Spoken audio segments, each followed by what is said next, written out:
BPC idea स्टुडियोमा यहाँलाई स्वागत। धन्यवाद बासुबाबु। हामी बीच आज हुनुहुन्छ Birgunj chamber of commerce and industries अर्थात् उद्योग वाणिज्य सङ्घका अध्यक्ष हरिप्रसाद गौतम थियो। उहाँ एजले हामीभन्दा धेरै बढी हुनुहुन्छ, तर युवा शक्तिमा हामीभन्दा पनि अगाडि हुनुहुन्छ जस्तो हामीलाई महसुस हुन्छ। यहाँलाई हामी जहाँ पनि हेरिराखेको हुन्छौँ, यहाँको जोसलाई हामी सलाम गर्न चाहन्छौँ। म डाक्टर बासु कर्ण, आजको पोडकास्टर, र आजको समसामयिक विषय मध्य प्रदेशमा अवस्थित युवाहरू र युवाहरू स्वरोजगारमा संलग्नताको अवस्थाको बारेमा यहाँसँग चर्चा र परिचर्चा गर्नेछौँ। वास्तवमा आज मध्य प्रदेशमा एउटा चर्चाको विषय युवाहरू स्वरोजगारीको लागि, रोजगारीको लागि विदेश पलायन भएको अवस्था छ र साथसाथै युवाहरूलाई स्वरोजगारीमा पनि तन्नु पर्दछ भने यहाँहरूको जुन एउटा मिसन छ यसमा यहाँको के भनाइ छ राखिरहन्छ? असाध्यै मुलुकमा अहिले असाध्यै ठुलो समस्या छ, पीडा छ। पीडा केमा भइदियो भनेदेखि यो जुन रोजगारीमा जुन हाम्रो युवाहरूको विदेश पलायनको जुन रेसियो छ, जुन आकर्षण छ, यसले गर्दाखेरि स्थायी रूपले मुलुक अप्ठ्यारो अवस्थामा जाँदैछ, गइरहेछ। यसले अर्थतन्त्रलाई असर गरेछ, औद्योगिकरणलाई असर गरेको छ। कृषि थियो हाम्रो एकदम पुरानो, कृषिको निर्वाहमुखी नै किन नहोस्, हामीले आफूलाई खाने अन्न, आफूलाई खाने तरकारी, आफूलाई खाने दुध दही आफै उत्पादन गर्थे। इभेन मह, त्यो कुराहरू कमजोर भयो। पहाड असाध्यै नै कमजोर भयो। पहाडमा हिजो ऊ थियो, युवा थिए, बाटो थिएन, घाटो थिएन, पानी थिएन। तर अहिले युवा छैनन्, बाटो छ, घाटो छ, टेलिफोन पुगेको छ, मोबाइल त ठाउँ ठाउँ पुग्यो, बिजुली पुगेको छ, कालो चिल्लो पिच पुगेको छ, राम्रो टिनको घर छ। कहिले टिनको घर एकदम थोरै हुन्थ्यो, बस्ने मान्छे छैन, युवा छैन। युवा नभए पहाड सबै बाँझो भयो। यसले बेरोजगारीको समस्याले गर्दाखेरि, त्यसले गर्दाखेरि मुलुक पछि पर्यो। हामी केमा रमायौँ भनेदेखि, अब तपाईँलाई फेरि राज्य नै भनौँ, हामी पनि केमा रमायौँ भनेदेखि हाम्रो युवाहरू बाहिर गए, रेमिटेन्सको पैसा पठाए, हाम्रो घर चढ्यो भनेर रमायौँ। गलत भयो। कसरी गलत भयो भन्नुहुन्छ? एउटै कुराले गलत भन्छु, म मेरै घरबाट भन्छु, अर्कालाई भनौँ नि के भन्छ भनेदेखि उसले उदाहरण दिँदाखेरि अर्काको कुरा गरिस् भन्छ। मैले मेरो छोरो काठमाडौँको सबैभन्दा राम्रो स्कुलमा पढाएँ, 1 क्लासदेखिको छानेर 1 क्लासदेखिको मैले सेन्ट जेभियर्स पढाएँ, बुढानीला कण्ठ पढाएँ, राम्रो पढाएँ, इन्जिनियर बनाएँ। मैले के गरेँ भने MBA गराएँ, अनि मेरो छोरो बाहिर पठाइदिएँ। त्यो छोरोलाई पढ्नसम्म, त्यो जबसम्म बच्चा थियो, पढ्नु थियो, सबभन्दा बढी खर्च थियो कसले तिर्यो? मैले तिरेँ, नेपालले तिर्यो। म नेपाली हो, नेपालले तिर्यो। त्यो पैसा कहाँको गयो त भन्दाखेरि देशको पैसा गयो। जब त्यसपछि गर्न सक्ने हो, पाखुरा ठुला भयो, सिप दिनुपर्ने, अब उसले रिटर्न दिनुपर्ने बेलामा कहाँ गयो? बाहिर गयो। र विदेशले के पायो त भन्दाखेरि एकदम भरि भराउ क्वालिफाइड जनशक्ति पायो, मेन पावर पायो। मैले के लुज गरेँ भनेदेखि जुन त्यो मेरो छोरो यहाँ बसेर मसँगै बसेर एउटा उद्योग गर्दै गयो, व्यवसाय गर्दै गयो, रोजगार भइदिएको भएदेखि के हुन्थ्यो भनेदेखि त्यो कसले पाउँथ्यो? उसले आफू मात्रै गरिन्थ्यो, मुलुकले पाउँथ्यो। अब हामी त्यसमा खुसी भएर बसिरहेका छौँ। अहिले के भनेदेखि वैदेशिकमा मैले पनि लाग्यो, 1980 को दशकमा मलाई पनि के लाग्थ्यो भनेदेखि बच्चाहरू बाहिर गएको राम्रै हुन्थ्यो। अब अहिले म एक्लै छु। कस्तो छ भनेदेखि 2टा छोरा अमेरिका, म एक्लै छु, बाहिर गएँ, खुसी। पहिले 80 मा खुसी भएँ, अहिले मलाई बिहानदेखि बेलुकासम्म मलाई त्यही कुराले चिमोड्छ। मेरो बच्चा बाहिर अब यहाँले यो पीडा व्यक्तिगत रूपले भोगिराख्दा पनि, व्यक्तिगत होइन, म भन्छु नागरिकको, हरेक सचेत नागरिकको हरेक घरको पीडा हो। सम्भव व्यक्तिगत नभन्नु। मैले अर्काका उदाहरण दियो भने के हुन्छ भनेदेखि जान्ने भयो भन्छ, मैले अर्काको उदाहरण दिन्न। म आफ्नो उदाहरण एकदम सही कुरा बोलेको। मैले अहिले आफूलाई जुन पीडा भइरहेको छु, मेरो बच्चा आइदिए हुन्थ्यो, मैले के को लागि काम गरेँ, किन काम गर्दै, किन सम्पत्ति कमाउने, किन उ गरेर गर्ने? अल्टिमेटली मेरो को भोलि म बिरामी हुँदा कसले हेर्दा? हेर्नुहोस् है मेरो समस्याहरू घरका। एउटा समस्या पहिले पठाउनु थियो, बच्चा गयो थाम्न सकिनँ भन्नुहोस्, बच्चा गयो, नत्र भने म कहाँ किन पुगेको थियो। अहिले एमडी भएर एकैचोटि कुर्सीमा घुमाउने कुर्सीमा बस्दा कारको साँचो लिएर काम सुरु गर्थ्यो, ल्यापटप लिएर काम सुरु गर्थ्यो। एकदम सही कुरा गर्नुभयो। यहाँले एउटा व्यक्तिको रूपमा जुन आफ्नो एउटा पीडाको कुरा गर्नुभयो, त्यस्तो मलाई लाग्छ नेपालमा लाखौँ परिवारका व्यक्ति र लाखौँ हरेक घरको पीडा भयो। यो सन्दर्भलाई म अलिकति केमा जोड्न खोजिरहेको छु भने, त्यसो भए जस्तै अब हामी भनेको इन्डियासँग टाँसेको देश हो। इन्डिया भनेको 5औं स्थानबाट 4थो स्थानमा आइसक्यो। तेस्रोमा कम्पिटिसन गरिरहेको छ, यहाँले भनिरहनु भएको छ। स्टार्टअपको भने त्यहाँ सरकारको ठुलो लगानीहरू भइराखेको अवस्था छ भने हाम्रो नेपालमा आजको समयमा हेर्ने हो भने स्टार्टअपको अवस्था कस्तो छ, त्यसको बारेमा अलिकति प्रकाश होइन। एकदम प्रारम्भिक चरणमा छ, सुरुवात भर्खर सुरु भइरहेछ। सुरुवात सरकारले गरेको भए अझ यति पनि हुँदैन थियो। यसमा के छ भनेदेखि जस्तो तपाईँहरू कलेज आउनुभयो, हामी निजी क्षेत्र वीरगञ्ज उद्योग वाणिज्य आइरहेको छ, निजी क्षेत्र आइरहेको छ, विभिन्न सङ्घ संस्था आइरहेका छन्। त्यसैले यो अलिअलि सुरुवात छ, एकदमै प्रारम्भिक बच्चा छ, प्रारम्भिक बिरुवा छ यो। अब यसलाई बढाउनको लागि मैले भने अघि पनि मैले भने यसलाई बढाउनको लागि सरकारको भर पर्न मात्रै हुँदैन। यो सरकारको कामै कस्तो छ भनेदेखि हाम्रोमा सुशासन छैन। जहाँ सुशासन हुँदैन त्यहाँ सरकारको काम राम्रो हुँदैन। त्यसैले यसलाई बढाउनको लागि निजी क्षेत्र स्पेसल कलेज मैले आज के फिल गरेको छु भनेदेखि बढी कलेज, उद्योग वाणिज्य सङ्घ अनि इन्भेस्टमेन्ट कम्पनीहरू ब्याङ्कलाई जोडौँ। मैले अहिले एउटा प्रोजेक्टको कुरा गर्छु, मैले एउटा कन्सेप्ट ल्याएको छु।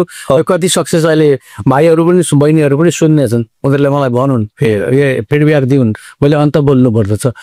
यस हामी जति पनि स्टेक होल्डरहरू छौँ सबै मिलेर गरौँ। वीरगञ्जमा मैले के अनुरोध गर्छु भनेदेखि तपाईँले त्यति राम्रो कार्यक्रम स्टार्टअपको त्यति पब्लिक कलेजले गरिरहेको अवस्था छ है। र पहिले पनि मध्य प्रदेशसँग मिलेर तपाईँहरूले त्यत्रो हाई क्वालिटीको स्टार्टअप हामी त वीरगञ्ज उद्योग वाणिज्य सङ्घ पनि एमओयू भएको छ नि, त भएको छ, हामी गर्दछौँ। यो हुँदैन, तपाईँहरू मैले भनिसकेँ योभन्दा बढी देखिने गरी सबैले थाहा पाउने गरी तपाईँहरूसँग सहकारीमा हेर्छु हामी। तपाईँ अध्यक्ष के हो? हजुर। र स्टार्टअपलाई डेभलप गर्नै पर्छ, त्यही केही भिजन छ वीरगञ्ज उद्योग वाणिज्य सङ्घको, त्यसमा केही भिजन छ। तपाईँहरूसँग सहकार्य गरेर हामी चाहिँ सबै हेर्छौँ र स्टार्टअप डेभलप गर्नुपर्छ। तर अहिलेको अवस्था भनेको सुसुप्त अवस्था हो, धेरै सानो अब भर्खरको अङ्कुरित अवस्था हो, यसलाई बढाउनु पर्छ। जस्तो भारतको धेरै गरौँ भन्नुहुन्छ, भारतको गरौँ, उसको धेरै कुरा छ, उसको गर्ने तरिका धेरै अगाडि। त्यसै 5औँबाट 4थो, 4थोबाट तेस्रोमा आउँछ इकोनोमी। त्यहाँको पोलिसी नै राम्रो छ, हाम्रो त्यो छैन। गभर्नेन्स हाम्रो राम्रो छैन, सरकारी निकाय हाम्रो राम्रो छैन, सुशासन छैन। त्यसले गर्दा हरेक कामहरूलाई बाधा छ, हरेक कुराहरूलाई छ। र अर्थतन्त्रलाई जस्तो औद्योगिकरण, स्टार्टअप जे भन्नुहोस्, विकास अर्थतन्त्रलाई कहिल्यै पनि हामीले प्राथमिकता दिउन। हामीले वितरणमुखी अर्थतन्त्रलाई लिएर हिँडौँ, राजस्वमुखी करलाई लिएर हिँडौँ र अरू कुरा छोड्दै गइसकेपछि अहिले मुलुक चाहिँ मोटामोटी आर्थिक रूपमा चाहिँ असफल राज्य हुने हो कि भन्ने डरमा छ। त्यसैको मारमा त्यसो भए अध्यक्ष हाम्रो देशमा पनि स्टार्टअपलाई बढावा दिनको लागि सरकारको पक्षबाट र तपाईहरू त आफै पनि एउटा प्राइभेट बिजनेस अर्गनाइजेसनको छाता अर्गनाइजेसनको रूपमा हुनुहुन्छ। तपाईँ र वीरगञ्ज पब्लिक कलेज जस्तो एउटा विद्यालय भनौँ या अरू युनिभर्सिटीका कुराहरू भनौँ, यी सबै स्टेक होल्डर्सहरूलाई तपाईँको पोइन्ट अफ भ्यूमा कुरा गर्ने हो भने कसरी समायोजन गर्न सकिन्छ ताकि आजको युवा स्टार्टअपमा बढी आओस् र देशको आर्थिक उन्नतिमा तिनीहरू पनि बराबर भूमिकामा रहोस् भन्ने लाग्दछ? पहिले म सरकारको भन्छु, सरकारले हामीलाई डिस्टर्ब नगरोस्। एक नम्बर चिज, नीति नियम राम्रो दियोस्। दुई नम्बर चिज, अति नियमन गरेर डिस्टर्ब गर्ने कहीँ 50वटा झन्डाहरू यहाँ सुशासन, हाम्रो क्षेत्रमा सुशासन दियोस्। सरकारसँग त्यो धेरै ठुलो एक्सपेक्टेसन छैन। एक्सपेक्टेसन किन छैन भने सरकार आफै सक्षम छैन। हामीले हेरिरहेको छौँ, हामी कर तिर्ने मान्छे नि त, सरकारको अवस्था कहाँ छ भने त हामी हेरिरहेको छौँ। जति सक्दो सहयोग गर्नुहोस्। अब बाँकी रह्यो हामी हामी एकदम तपाईँ र मैले, तपाईँ भनेको बिपिसी, म भनेको वीरगञ्ज उद्योग वाणिज्य, हामी एकदम क्लोजली सँगै हिँड्नुपर्छ, हरेक स्टेपमा सबै हिँड्नुपर्छ। हामीसँग केही कुराको कमी हुँदैन, केही कुराको कमी हुँदैन। यसमा हामीले तपाईँ र मैले मात्र हिँडेर हुँदैन, यसमा चाहिँ ब्याङ्कलाई इन्भल्भ गर्नुपर्छ। हामीलाई स्टार्टअप भनेको कुनै पनि नयाँ उद्योग आउने हो, त्यसलाई लाग्ने पुँजी हो। म त्यो पनि कोसिस गर्न खोजिरहेको छु। म एउटा महिला उद्यम समिति नै बनाएर महिलाहरूलाई चाहिँ जति जाऊ अगाडि जाऊ, तिमीहरू सँगै जस्तो हुन, म तिमीलाई सपोर्ट गरेर मलाई सोचिरहेको छु। अहिले पनि चञ्चलदासँग त्यही कुरा गरेँ मैले, जोसँग कुरा गरिरहेको छु, भर्खर आएको छु, गर्न खोज्दैछु। दोस्रो कुरा, तपाईँ हामी तपाईँ र म एक ठाउँमा भयौँ, तपाईँ एक ठाउँ भइसकेपछि हामीले ब्याङ्कमा लिएर आउँछौँ, हामी तिनजना एक ठाउँ ब्याङ्कमा भएपछि इन्भेस्टमेन्ट कम्पनी लिएर आउँछौँ, 4 जना भयो। अनि विद्यार्थीले लिएर, तपाईँ भनेको विद्यार्थी हो, एउटा मेरो एउटा इच्छा छ, MBA पढेको एउटा BPC को MBA पढेको कुनै पनि विद्यार्थीले यो कन्फिडेन्स लिएर जाओस् कि कुनै पनि एउटा इन्डस्ट्री मेरो हातमा पर्यो भने व्यवस्थापनको कारणले, अरू कारणले होइन, 4 कारण छन्। व्यवस्थापनको त्यो कारणले त्यो उद्योग बिग्रिँदैन, त्यसको जिम्मा मैले, त्यसको चाहिँ म्याथमेटिक्स मलाई थाहा छ, त्यसको सिद्धान्त भनेर यहाँबाट कन्फिडेन्टली जान्छ। अरू कुराहरू हामी मिलाइदिन्छौँ, पुँजीको कुरा कसरी हुन्छ हामी मिलाइदिन्छौँ, ब्याङ्कसँग बस्छौँ हामी बस्छौँ, उद्योगको नम्स के हो हामी मिलाइदिन्छौँ।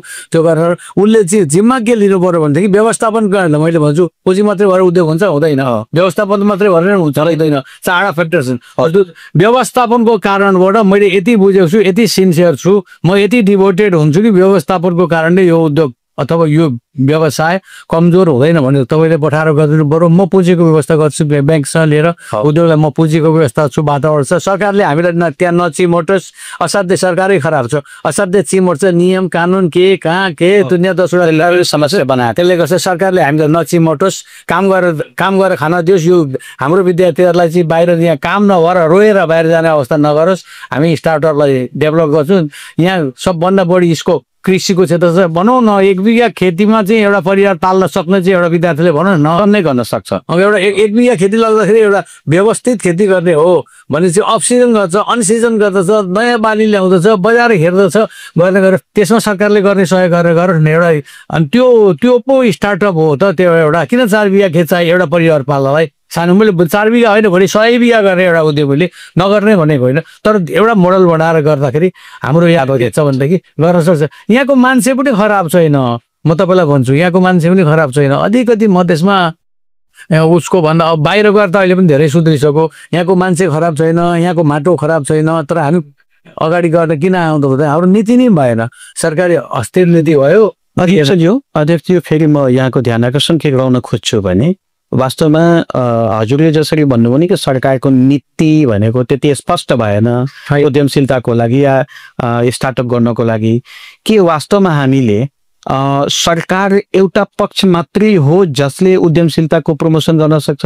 युवाहरूको जिम्मेवारी, युवाहरूको लक्ष्यलाई भेट्न गर्नको लागि तपाईहरू जस्तो सङ्घ संस्थाहरूको पनि जिम्मेवारी र त्यसको भूमिका त्यसमा आउँदैन र?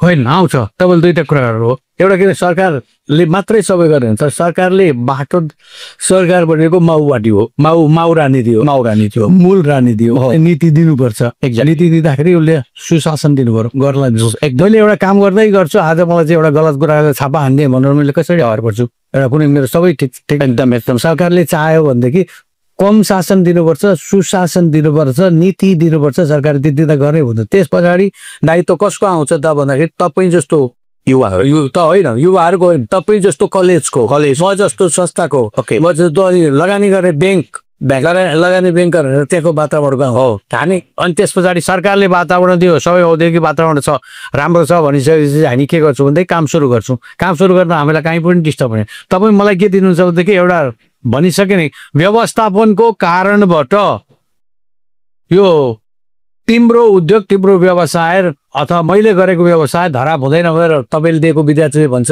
अथवा इन्टरप्रेनरले भन्छ। स्टार्टअप त्यही नै हो, जोड्छ उसले जे गर्छ त्यसले गर्छ। मैले के भन्छु, तिमीलाई चाहिने पुँजी र वातावरण म मिलाइदिन्छु।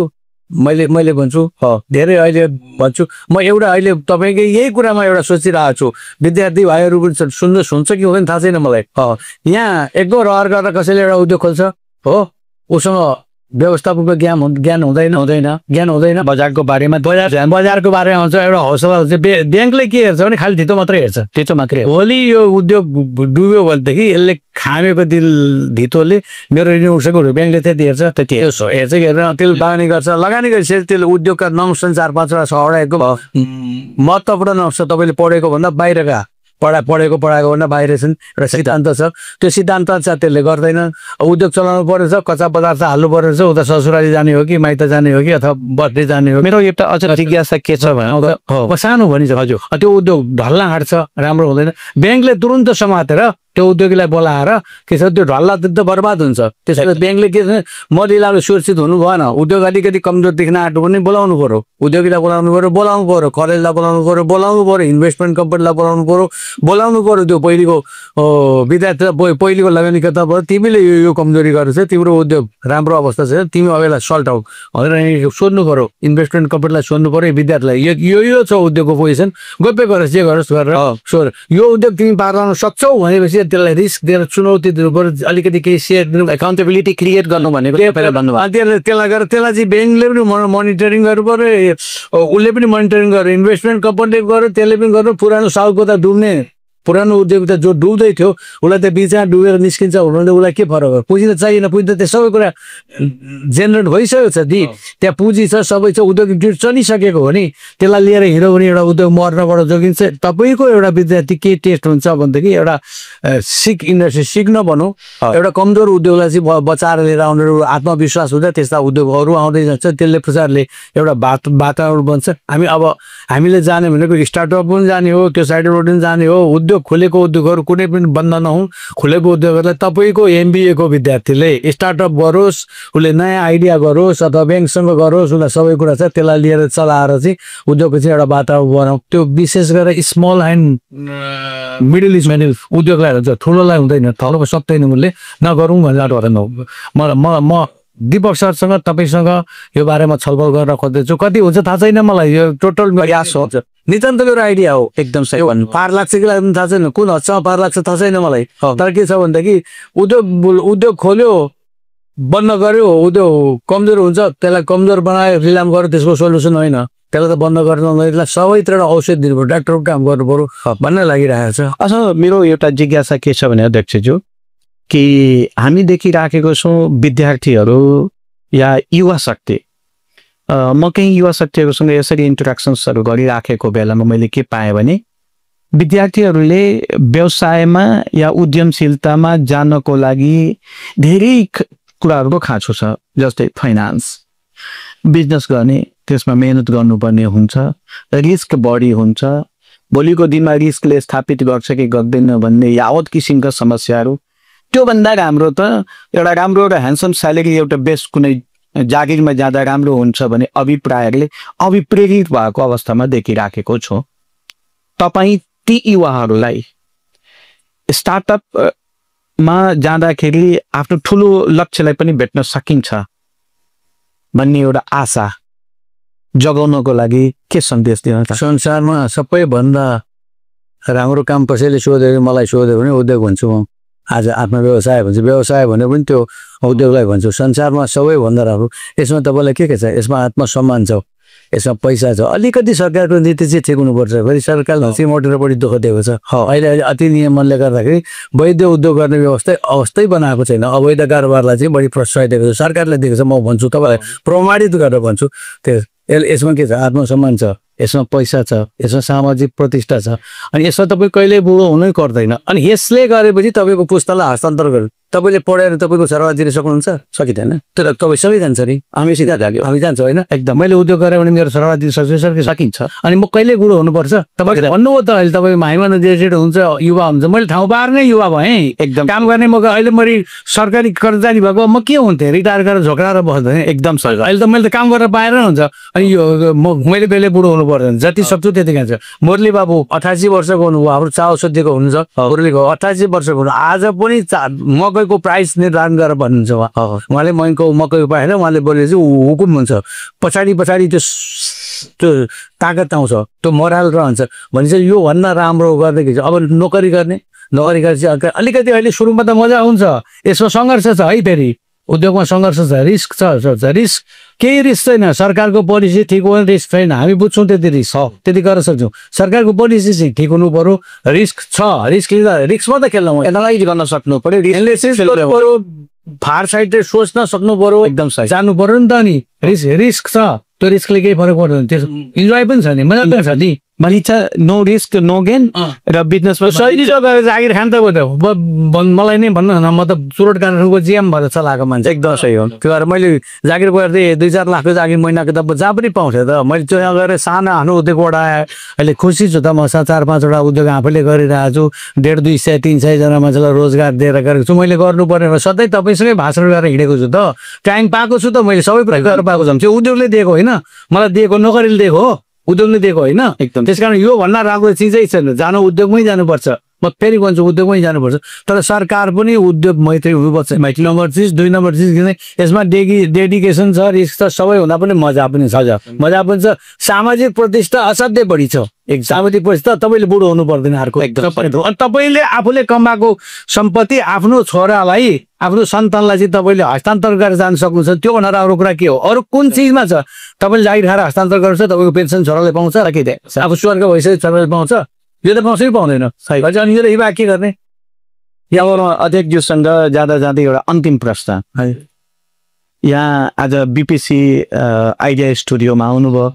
बीपीसीको एउटा यो प्रयास हो जसले कक्षा कोठा बाहिर विद्यार्थीहरूलाई बजारमा आफ्नो भ्यालुलाई कसरी बढाउने भन्ने एउटा बुद्ध इन्क्युबेसन सेन्टरको सञ्चालन गरेको छ। त्यसमा आज हामी त्यही बुद्ध इन्क्युबेसन सेन्टरको बीपीसी स्टुडियो आइडियामा यहाँलाई स्वागत गर्न पाएकोमा धेरै खुसी पनि छौँ। तर बुद्ध इन्क्युबेसन सेन्टर यसमा बीपीसी का ती विद्यार्थीहरू जो कि कक्षामा पढिरहेछन् सिलेबस र कन्टेन्ट बेस्ड, र यो चाहिँ आजको मार्केटको डिमान्डको कन्टेन्ट बेस्डको आधारमा तिनीहरू आफूलाई प्रमोसन गर्दैछन्। यहाँलाई यो बीपीसीको प्रयास कस्तो लाग्यो र अरूले पनि यसमा कसरी हातेमालो गर्न सक्छ? यस्तो छ, यो असाध्यै नै राम्रो। मैले अघि भनिसकेँ, असाध्यै नै राम्रो प्रयास छ। तपाईँले गर्नुपर्ने काम गर्नुहोस्। यहाँ विद्यार्थी मात्रै नबन्नुहोस्। हामी जस्तो बुढो मान्छेहरूलाई पनि, एउटा ब्याङ्कर पनि, ठुलो उद्योगपति पनि, सबैले विद्यार्थीसँग इन्टरेक्सन गर्नुहोस्। तपाईँले हामीसँग इन्टरभेट गर्नु। कमसेकम तपाईँ सक्नुहुन्छ 15 दिनमा 1 दिन, सक्नुहुन्न महिना दिनमा 1 दिन एउटा क्लासै गरोस्। 10 जना 20 जना विद्यार्थी राख्नुहोस्, हामी 5-7 जनालाई ल्याउनुहोस्। खुला जेसो सोधोस्, विद्यार्थीहरूले सोधोस्, कुरा बुझोस्, भन्नुहोस्। तपाईँलाई चाहिँ एउटा डिस्कसन गराउनुहोस्। यो सुरुवात असाध्यै राम्रो छ। सबैले यसलाई सहयोग गर्नुपर्छ। म मेरो तर्फबाट तपाईँको यो कार्यलाई सराहना गर्छु, सहयोग गर्दछु र वीरगञ्ज उद्योग वाणिज्य सङ्घ गर्न खोजिरहेको छ। तपाईँ र हामी मिलेर गर्नुपर्छ। र यसलाई चाहिँ के छ, वीरगञ्जलाई मैले फेरि भने स्टार्टअपको हब। कसैले स्टार्टअपमा त वीरगञ्जमा त स्टार्टअपले यति प्रगति गरेको छ, यति राम्रो छ स्टार्टअपको यो सेन्टर छ भनेर वीरगञ्ज जसरी हिजो औद्योगिक क्षेत्रको हब बनायौँ हामीले, जसरी आर्थिक क्षेत्रको हब बनायौँ, कुनै दिन राजनीतिको हब थियो वीरगञ्ज त्यसलाई फर्काउनुपर्छ। त्यो फर्काउने कामको पहिलो प्रयास तपाईँहरूले गर्नुपर्छ। हामी सबैलाई उछिनु हो यो सेन्टरबाट। तपाईँहरू बधाईको पात्र हुन्छ। यो साह्रै राम्रो काम हो। धेरै धेरै धन्यवाद। हाम्रो एउटा सानो प्रयासमा यहाँको आजको उपस्थिति र समयको लागि धेरै धेरै धन्यवाद दिँदै आजको हामी यो कार्यक्रमबाट बिदा हुन धन्यवाद हजुरबाबु। धन्यवाद मौका दिनुभयो मेरो कुरा भन्नलाई। एकदम धेरै धेरै धन्यवाद। म यसलाई सहयोग गर्छु। म अहिले पनि भन्छु, म सहयोग गर्छु। हामीसँगै हिँड्ने त्यो चाहिँ कुरा तपाईँले प्रतिबद्धता गरेर मैले गरिसकेँ है। आज हामी बीपीसी आइडिया स्टुडियोमा चर्चा परिचर्चा गऱ्यौँ। मध्य प्रदेशको कन्टेक्स्टमा युवाहरू र उद्यमशीलताको बारेमा। आज हामीसँग हुनुहुन्थ्यो वीरगञ्ज उद्योग वाणिज्य सङ्घका अध्यक्ष श्री हरिप्रसाद गौतमज्यू। तपाईँलाई आजको हाम्रो चर्चा परिचर्चा कस्तो लाग्यो हामीलाई कमेन्ट गर्नुहोस्, हामीलाई उत्साह दिनुहोस्। र यति भन्दै आज हामी स्टुडियोबाट बिदा हुन्छौँ। सबैमा जय होस्। धन्यवाद।